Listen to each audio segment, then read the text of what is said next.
اقسم بالله العلي العظيم، على قد ما الواحد حاسس بالعار وقله الحيله من 7 اكتوبر او من 8 اكتوبر بالتحديد، من يوم بدايه طوفان الاقصى، الا ان فعلا والله العظيم في الاوقات اللي احنا فيها دي باذن الرحمن هانت عليكم اقسم بالله، وما تخافوا.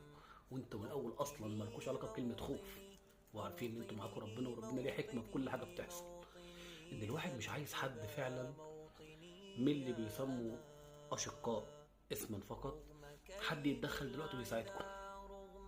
صدقوني اقسم بعز ايات الله، انتوا التاريخ هيذكركم وهيخلدكم دنيا واخره، ان ربنا سبحانه وتعالى اعظم من الدنيا كلها.